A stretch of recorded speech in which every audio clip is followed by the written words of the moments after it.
안녕하십니까. 환경기능사를 강의하는 전화택입니다. 이번 시간에는 지난 시간에 이어서 31번부터 문제를 풀이를 하도록 하겠습니다. 다음 중에서 살수여상법으로 폐수를 처리했을 때 유지관리상 유의할 점으로 틀린 것은, 자, 여기서 살수여상법이라고 나와 있어요. 자, 그럼 여러분들 살수여상법에서 가장 큰 문제점이 뭐죠? 연모타 현상, 그리고 파리가 발생한다는 거, 그리고 결빙이 일어난다는 기타 등등이 있어요. 자, 그런데 여러분들 여기서 살수여상법하고 관계없는 게 우리가 자주 봤던 내용이 하나 나와 있죠. 뭐가 있어요? 슬러지 평화. 슬러지 평화를 다른 말로 슬러지 벌킹. 그러면 슬러지 벌킹이라는 것은 어디서 일어나는 거죠? 활성 슬러지법. 자, 활성 슬러지법에서는 박테리아가 주종을 이루어야 되는데 박테리아의 성장 조건에 맞지 않으면 박테리아 대신에 펀지라는 곰팡이가 나타난다고 그랬죠. 그래서 펀지라는 곰팡이가 주로 서식을 많이 하는 것을 슬러지 평화라고 합니다. 자, 따라서 정답은 가번이 되겠죠. 그리고 32번 문제를 보시게 되면 166.6g의 C6H12O6. 자, 여기서 우리가 이 물질을 뭐라고 그러죠? 유기물의 가장 대표적인 물질인데 포도당이라고 합니다. 또는 글루코스.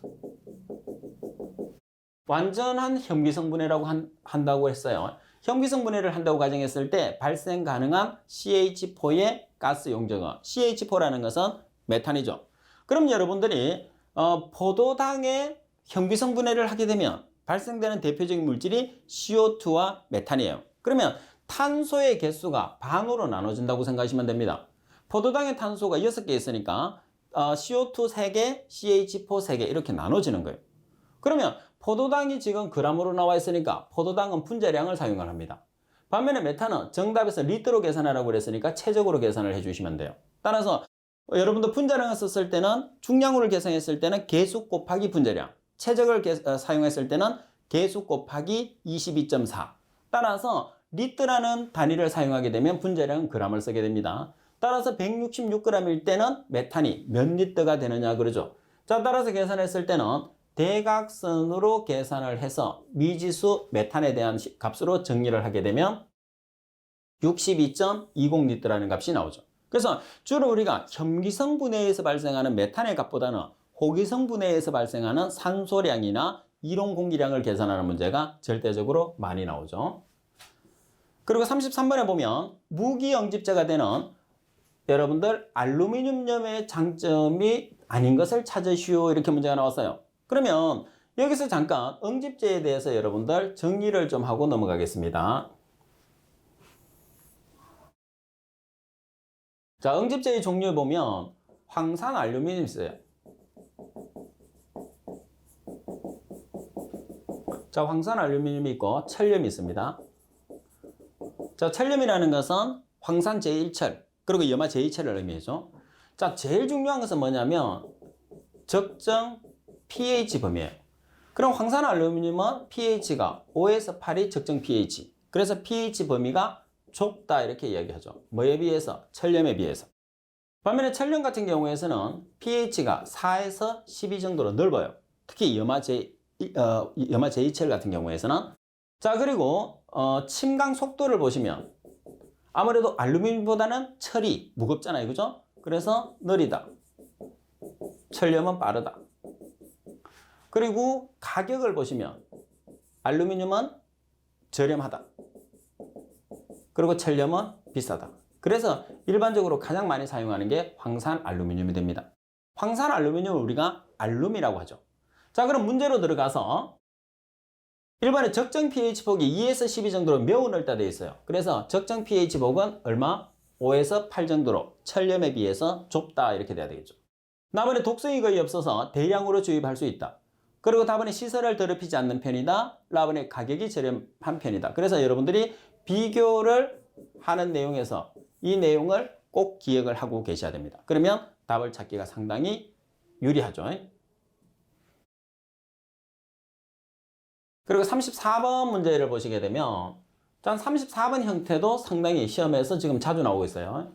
스토크스 법칙에 따라서 물속에 침전하는 원형 입자의 침전 속도에 관한 설명으로 틀린 것은, 자, 여러분들 침전 속도 VS는 18 마이크로분의 D의 제곱, rho S 마이너스 rho WG라고 되어 있어요. 그래서 침전 속도는 직경의 제곱에 비례 밀도 차의 비례, 중력 가속도의 비례. 비례한다는 것은 커지면 같이 커지고 작아지면 같이 작아진다는 거죠. 그리고 마이크로는 점성도에는 반비례. 점성도는 여러분들 저항이에요. 그래서 저항이 크면 클수록 침강이 잘 안 되겠죠. 자, 가번에 보시면 침전 속도는 입자 지름의 제곱에 비례합니다. 맞습니다. 그리고 침전 속도는 물의 점도의 반비례. 점도의 반비례하죠. 중력 가속도의 비례. 그리고 입자와 물 간의 밀도 차이에 지금 보시면 로우 S 마이너스 로우 W가 밀도 차죠. 그래서 밀도 차이에 반비례하는 게 아니라 비례 관계가 있으니까 정답은 라번이죠. 그래서 머릿속에서는 점도만 어떤 관계? 반비례. 나머지는 전부 다 비례 관계가 있다고 생각을 해두고 공부를 하시면 됩니다. 그리고 35번 문제 보면 완속 여과의 특징에 관한 설명으로 틀린 것은, 자, 여러분들 여과는 두 개가 있죠. 완속 여과법이라는 게 있고 급속 여과법이라는 게 있어요. 그러면 완속 여과법이라는 것은 천천히 여과시키는 것을 완속 여과법이라고 해요. 반면에 급속 여과라는 것은 빠른 속도로 여과시키는 것을 급속 여과법이라고 하겠죠. 자, 가번 보면 손실 수도가 비교적 적다. 천천히 흘러가니까 손실이 적게 일어납니다. 나번에 유지 관리비가 적은 편이다. 다번에 시공비가 적고 부지가 좁다고 그랬어요. 시공비가 많이 들고 부지가 넓게 차지하죠. 왜? 많은 부지가 필요하죠. 물이 천천히 여과되니까 많은 물을 정수하려고 하면 그만큼 부지가 넓어야 된다는 뜻입니다. 다번에 처리수의 수질이 양호한 편이다. 따라서 정답은 다번이 정답이 됩니다.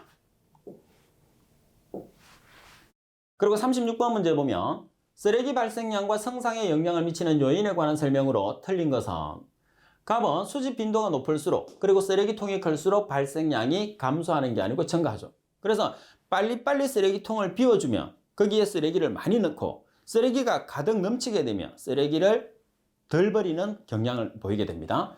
그리고 쓰레기통이 크면 클수록 우리가 쓰레기가 잘 안 보이니까 많이 버리게 된다는 거죠. 다음은 일반적으로 도시의 규모가 커질수록 쓰레기 발생량은 증가합니다. 그래서 대도시가 중소도시보다는 쓰레기 발생량이 많아집니다. 그리고 답은 쓰레기 관련 법규는 쓰레기 발생량에 매우 중요한 영향을 미친다. 그리고 답은 대체로 생활 수질이 증가하면 쓰레기 발생량도 증가하며 다양화된다고 그랬어요. 그래서 가번이 정답이 됩니다. 그리고 37번 문제를 보시게 되면 화상 위라는 것은 쓰레기를 태우는 로입니다. 화상 위에서 쓰레기를 태우는 방식으로 플라스틱처럼 열의 열화, 용해되는 물질의 소각과 설러지, 입자상 물질의 소각에도 적합하며 체류 시간이 길고 국부적으로 과열될 염려가 있으며 연소 효율이 나쁘며 잔사의 용량이 많아질 수 있는 소각로는, 자, 여기서 가장 여러분들 포인트는 플라스틱입니다. 그래서 플라스틱을 소각할 수 있는 소각로의 종류를 찾는 거죠. 마지막에 소각로라고 했으니까. 그래서 플라스틱은 고정상입니다. 고정상. 그래서 가번이 정답이 되겠죠. 그리고 38번 문제를 보시게 되면 폐기물 소각시설의 후연소실에 대한 설명으로 틀린 것을 찾으시오 그랬어요. 그래서 후연소실입니다. 주연소실에서 생성된 휘발성 기체는 후연소실로 흘러들어서 연소된다. 다음에 깨끗하고 가연성인 액상 폐기물은 바로 후연소실로 주입될 수 있다. 다음은 후연소실 내의 온도는 주연소실의 온도보다 보통 낮게 유지를 하는 게 아니고 높게 유지합니다. 다음은 연기 내의 가연 성분의 완전 산화를 위해서 후연소실은 충분한 양의 잉여 공기가 공급되어야 한다고 그랬어요. 그래서 답번이 정답이 됩니다. 그리고 39번 문제를 보시면 대비와에 관련된 부식질의 특징과 가장 거리가 먼 것은, 자, 부식질에 대한 특징입니다. 가번에 병원균이 사멸되어서 거의 없다. 다음에 뛰어난 토양 계량제이다. 다음에 CMB가, 여기서 CMB라는 것은 C는 탄소, N이라는 것은 질소입니다. 그래서 탄소와 질소의 비가 50에서 60 정도로 높다. 여기서 탄소와 질소의 비가 50에서 60이 아니라 10에서 20 정도로 낮은 편입니다. 그리고 답은 물 보유력과 양이용 교환 능력이 좋다. 따라서 정답은 잘못된 설명을 찾으니까 답번에 대한 설명이 정답이 됩니다. 그리고 40번 문제를 보시면 소각로에서 적용하는 공기비에 관한 설명으로 맞는 것은, 자, 여러분들 여기서 공기비라는 것은 풀이에도 나와 있는 것처럼 실제 공기량에서 이론 공기량의 비를 공기비라고 이야기를 합니다. 그래서 공기비의 값이 크면 클수록 공기가 많이 들어갔다는 뜻이에요. 반면에 공기비의 값이 작으면 작을수록 소요되는 공기가 작다는 뜻이겠죠. 그래서 바르게 설명된 것을 찾으시오 그랬으니까 실제 공기량에서 이론 공기량을 나눠준 것. 따라서 실제 공기량, 이론 공기량의 비다. 따라서 정답은 가벌이 되겠네요. 그죠? 그래서 40번도 지금 자주 나오고 있습니다. 그리고 41번 문제 보면 설러지 내의 수분 중에서 일반적으로 가장 많은 양을 차지하고 있는 물입니다. 그리고 고형 물질과 직접 결합해 있지 않기 때문에 농축 등의 방법으로 용이하게 분리할 수 있는 물이라고 그랬어요. 그래서 가장 많이 존재하고 그리고 분리가 용이한 물은 간극수죠. 간극수. 가번이 정답이 됩니다.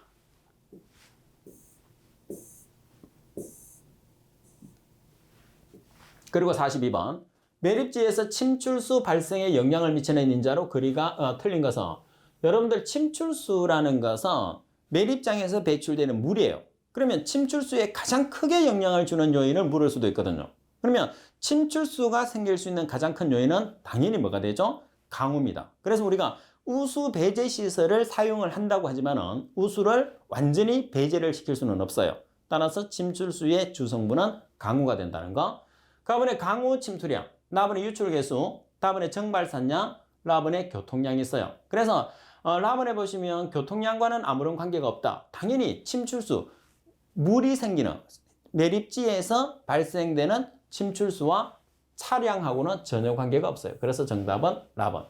그리고 말씀드린 것처럼 가장 중요한 것은 뭐냐면 강우 침투량이 가장 중요하다는 거죠. 가번이 정답. 그리고 43번에 보시게 되면 폐기물의 해안 공법 중에서 밑면이 뚫린 바지선 등으로 자 여기서 핵심은 밑면이 뚫린 바지선을 이용을 한다는 거죠. 쓰레기를 떨어뜨려 줌으로써 바닥 지반의 하중을 균일하게 하고 쓰레기 지반 안정화 및 매립 부지 조기 이용 등에는 유리하지만 매립 효율이 떨어지는 공법은 그랬어요. 그래서 떨어뜨려 준다고 그랬어요. 자, 그림상으로 보면 바지선이 있습니다. 자, 이렇게 바지선이 있는데 밑면을 여러분들이 열 수가 있어요. 여기서 쓰레기를 투하를 시켜가지고 우리가 매립하는 공법이에요. 그러면 해안 매립 공법 중에서 쓰레기를 투하를 시켜서 처리한다. 그러면 투하를 시킨다는 것은 뭐죠? 뿌려준다는 거죠. 그래서 뿌림 공법이 되는 박청 뿌림 공법이 정답이 되는 거죠. 자, 그리고 보기 중에서 육지 매립 공법. 다른 나머지 세 가지는 전부 다 해안 매립 공법이죠. 그러면 육지 또는 내륙 매립 공법에 해당하는 것은 셀공법. 그래서 내륙 매립 공법 중에서 가장 많이 사용하는 방법이 셀공법이 되는 거죠. 자, 그리고 44번으로 가겠습니다. 44번에 보시게 되면 폐기물 처리에서 에너지 회수 방법으로 틀린 것은 자, 에너지 회수 방법이 있습니다. 가번 설러지 계량, 라번에 혐기성 소화, 다번에 소각열 회수, 라번에 RDF 제조. 자, 먼저 설러지 계량이라는 걸 한번 볼까요? 설러지 계량이라는 것은 약품을 주입을 하는 거죠. 왜? 수분 제거를 쉽게 하기 위해서. 따라서 설러지를 제거하는 방법입니다. 설러지 계량이라는 것은. 그래서 설러지 제거 방법이랑 에너지 회수와는 관계없죠. 따라서 정답은 가버리고.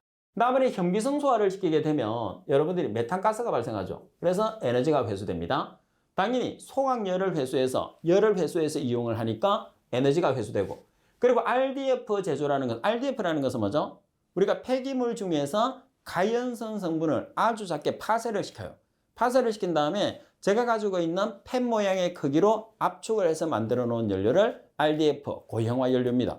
자, 따라서 에너지를 회수하는 방법은 혐기성 소화, 소각열 회수, RDF 제조, 그리고 발효, 그리고 열분해. 발효도 있고 열분해도 있고. 그래서 이런 방법들이 해당하고 가번의 설러지 계량은 설러지를 처리하는 방법이니까 해당하지 않습니다. 그리고 45번에 보면 쓰레기를 파쇄 처리하는 이유라고 그랬어요. 쓰레기를 파쇄 처리하는 이유는 자, 이 문제도 시험에 상당히 잘 나오죠.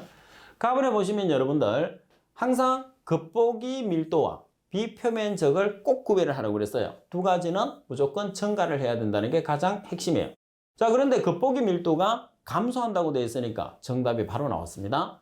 다음에 입자 크기의 균일화, 다음에 부등치마의 가능한 억제. 부등치마라는 것은 여러분들이 밀도가 높게 매립이 되면 치마가 안 일어나죠. 근데 공간이 너무 비어 있으면 일정한 시간이 되면 무너져 내려앉는 거죠. 그걸 부등치마라고 그래요. 따라서 입자가 작게 파쇄가 된 상태에서 매립을 하게 되면 부등치마를 막을 수 있는 아주 좋은 장점을 가지게 된다는 겁니다. 그리고 46번 문제를 보면 어느 도시의 인구가 10만 명이 거주하고 있으며 1인당 쓰레기 발생량이 평균 0.9kg/인일이다. 이 쓰레기를 적재 용량이 5톤인 트럭을 이용해서 한 번에 수거를 마치려고 했을 때 필요한 트럭의 수를 계산하시오 그랬어요. 그러면 여러분들이 지금 한 대당 5톤이 들어갑니다.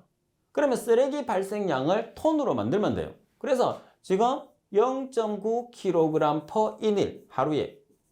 그럼 인구수가 지금 몇 명이죠? 10만 명. 그러면 kg/일입니다. 하루에. 자, 따라서 톤은 기준을 우리가 톤을 잡았으니까 10의 마이너스 3승을 취하게 되면 kg이 톤이 됐죠. 따라서 한 대당 5톤이라고 그랬어요. 그러면 하루에 우리가 차량의 대수를 계산할 수 있는 거죠. 따라서 계산하시면 18대가 나오네요. 이렇게, 그죠? 그래서 46번 같은 경우도 여러분들 계산하는 문제 치고는 어려운 문제는 아니에요. 그래서 전반적으로 보면 이론 문제나 계산하는 문제가 폐기물 파트의 문제들이 전반적으로 조금 쉬워요. 폐기물 파트가 36번에서부터 55번까지거든요. 그래서 거기 있는 문제들이 전반적으로 여러분들이 쉽게 느껴질 수 있는 그런 문제입니다. 그리고 47번으로 넘어가겠습니다. 47번에 보시면 일정 기간 동안 특정 지역의 쓰레기 수거 차량의 대수, 쓰레기 수거 차량의 대수를 조사한다고 그랬어요. 상당히 시험에 잘 나오고 있습니다. 자, 이 값의 쓰레기 밀도를 곱해서 중량으로 환산하여 쓰레기 발생량을 산출하는 방법은 따라서 쓰레기 수거 차량의 대수를 조사한다고 그랬으니까 적재 차량 개수 분석법이 정답이 되겠죠. 그래서 이런 내용들도 보면 자 보세요. 쓰레기 수거 차량의 대수, 그러니까 적재 차량의 대수라는 게 개수를 계산하는 개수를 세는 거잖아요. 그죠? 그래서 계수하는 방법 이렇게 나오는 거죠. 자, 그리고 48번 문제 보시면 매립가스 중에서 축적되며 폭발의 위험성이 있으며 가볍기 때문에 위로 확산이 되고 구조물의 설계 시에 구조물로 스며들지 않도록 해야 하는 물질은 어느 것인가? 자, 매립가스라는 것은 혐기성입니다. 혐기성. 자, 여러분들 혐기성에서 가장 대표적으로 발생하는 물질은 이산화탄소라는 CO2 그리고 메탄이라는 CH4죠. 자, 그런데 폭발의 위험성이 있대요. 폭발의 위험성이라는 것은 연소할 수 있는 가연성 성분입니다. 그러면 CO2는 아니에요. 그죠? 그래서 CO가 CH4가 되고 자, 그리고 가볍다는 거죠. 가볍다는 소리는 공기보다 가볍다는 소리예요. 공기의 분자량이 29죠. 반면에 CO2는 분자량이 44, CH4는 16이죠. 자, 계산해 볼까요? 탄소가 12, O는 16, 원자량이. 그리고 H는 1, 계산하면 이렇게 되는 거예요. 그래서 CO2 같은 경우에서는 무거워서 가라앉죠. 반면에 CH4 같은 경우에서는 공기가 29인데 CH4는 16밖에 안 돼요. 그래서 가벼워서 상승하는. 따라서 여러분들 48번에서 정답은 뭐가 되는 거죠? 메탄이 되는 거죠. 그래서 메탄 같은 경우에서는 CH4로 여러분들이 반드시 알고 계셔야 됩니다. CH4로 나올 수도 있어요. 자, 그리고 산소라는 것은 O2, 그리고 황화수소라는 것은 H2S, 그리고 이산화탄소라는 것은 CO2가 되겠죠. 정답은 가번이 정답입니다. 자, 그리고 이 문제에서 우리가 혐기성 매립지에서 또는 매립지에서 발생되지 않는 가스를 찾으시오 이렇게 문제를 바꿔서 낼 수도 있어요. 그러면 어떤 게 정답이 될까요? 당연히 나번에 산소가 되겠죠. 왜? 매립지는 혐기성이에요. 혐기성 같은 경우에서는 산소가 없는 상태를 혐기성이라고 하잖아요. 그죠? 그래서 산소는 호기성에서만 존재를 하게 됩니다. 그리고 49번 문제를 보면 다단노 소각에 대한 내용으로 가장 거리가 먼 것은 다단이라는 것은 한 단에 의해서 소각을 하는 게 아니라 여러 단을 이용해서 소각을 하는 것을 다단이라고 합니다. 가번에 체류 시간이 길어서 특히 휘발성이 적은 폐기물의 연소에 유리하다. 다음에 온도 반응이 비교적 신속하여 보조 연료 사용이 용이하다. 다음에 다량의 수분이 증발되므로 수분 함량이 높은 폐기물의 연소도 가능하다. 다음에 물리화학적 성분이 다른 각종 폐기물을 처리할 수 있다고 그랬어요. 자, 나번에 보시게 되면 온도 반응이 비교적 신속하다고 그랬어요. 온도 반응이 상당히 느립니다. 그리고 보조 연료 사용이 상당히 어려워요. 자, 그게 다단노 소각의 특징입니다. 자, 따라서 정답은 나번이 정답이 되겠죠. 그리고 50번 문제를 보시게 되면 그림과 같이 쓰레기를 수평으로 고르게 깔아서 압축하고 복토를 깔아서 쓰레기청과 복토청을 교대로 쌓는 매립공법이라고 그랬어요. 자, 그러면 여러분들 보세요. 일종의 보면 여러분들이 쓰레기 넣고 복토하고 쓰레기 넣고 복토하고 쓰레기 넣고 복토를 하는 거죠. 그래서 여러분들 샌드위치 보시면 빵을 넣고 여러분들이 좋아하는 야채나 햄을 넣고 빵을 넣고 계속 반복을 하는 거죠. 그래서 우리가 샌드위치 공법이라고 하는 거죠.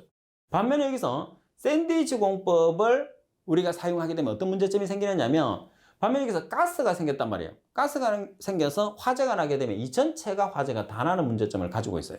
그리고 침출소가 생기면 이 전체의 침출소가 다 생긴다는 거죠. 그래서 이 내용을 보완을 하기 위해서 우리가 어떤 방법을 많이 쓴다고 그랬어요? 셀 공법을 많이 쓴다고 그랬죠. 그래서 셀 공법 같은 경우에서는 여러분들이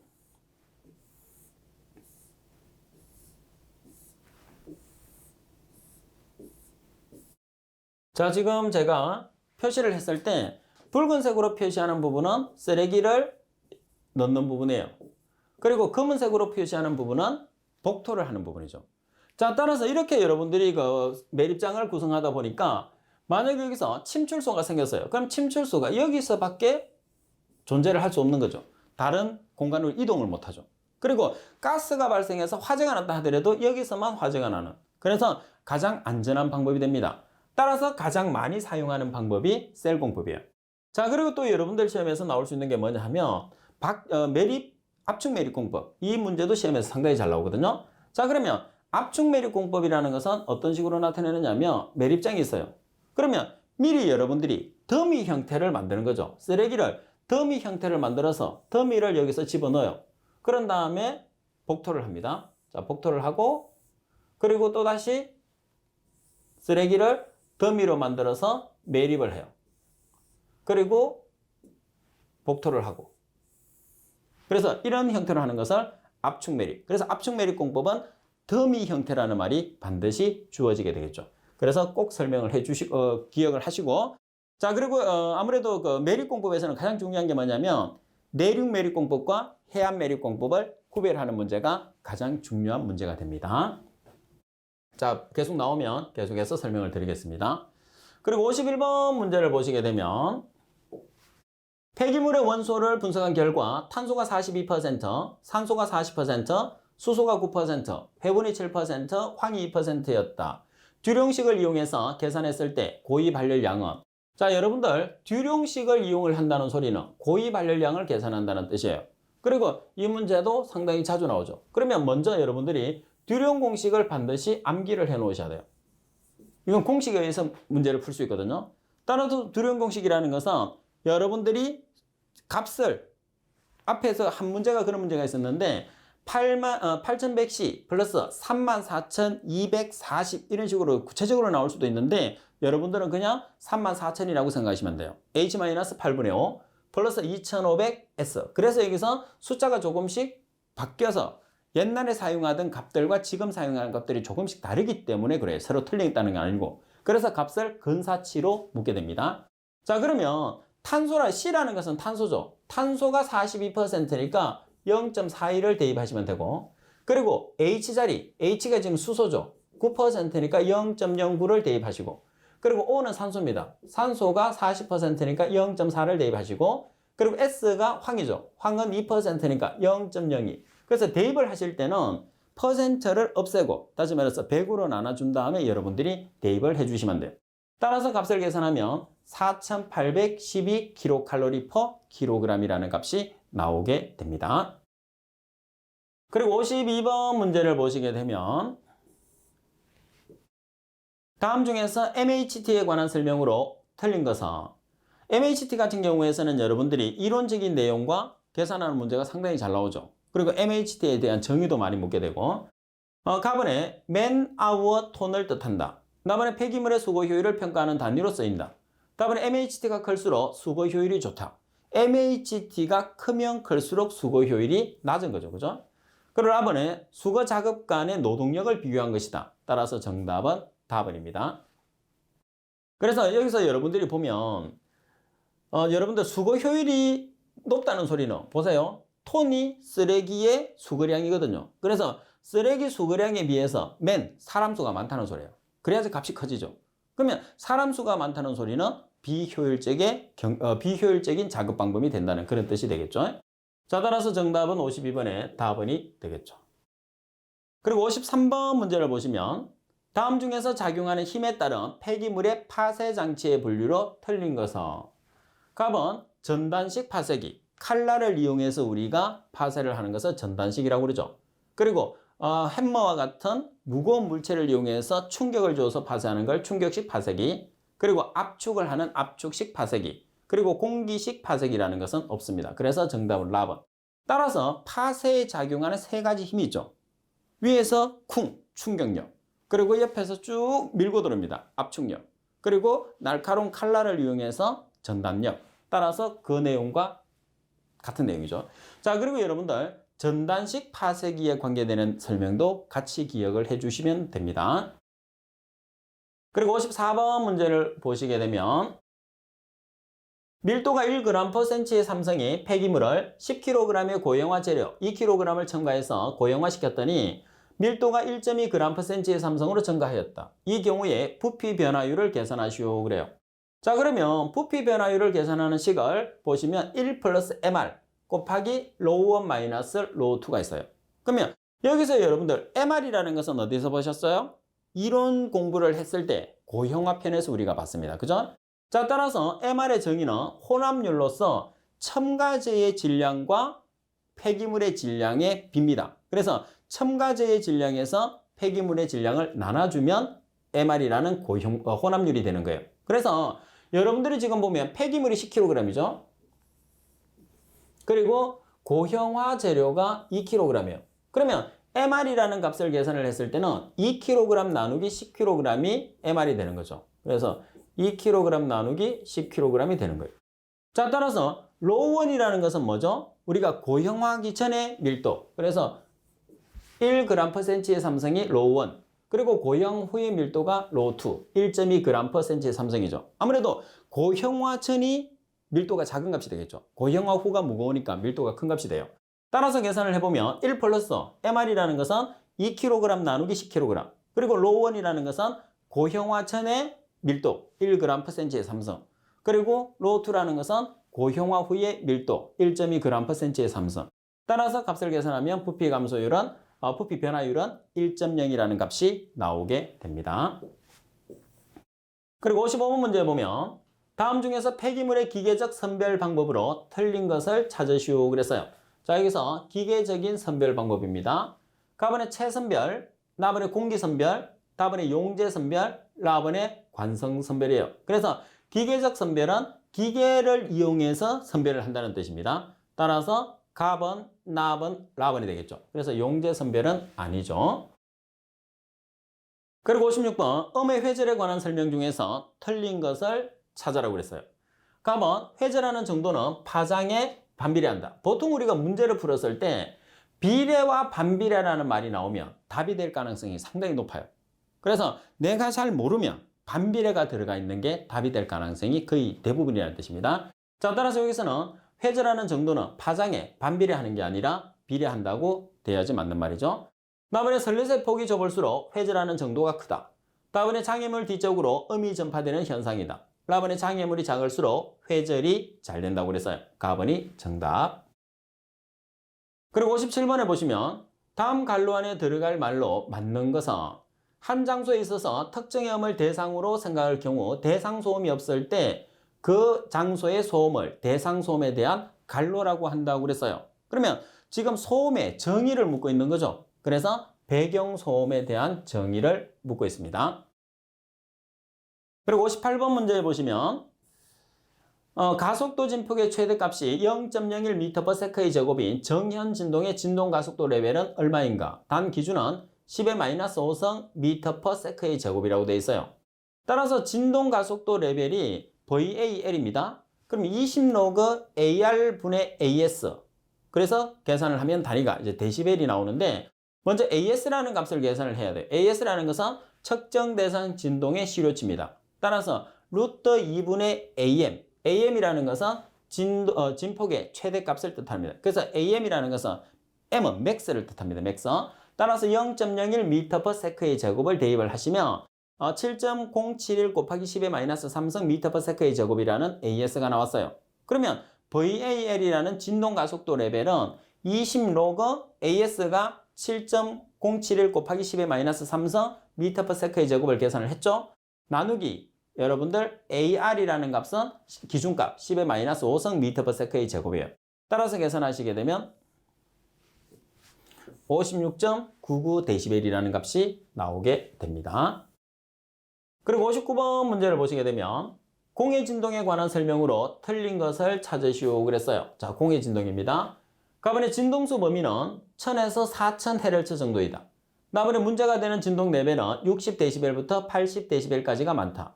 다음에 사람이 느끼는 최소 진동 역치는 55 플러스 마이너스 5dB 정도이다. 라번에 사람에게 불쾌감을 준다고 그랬어요. 자, 가번이 틀렸는데 일반적인 공해 진동의 주파수 범위는 1에서 90Hz의 범위가 되기 때문에 가번이 정답이 됩니다.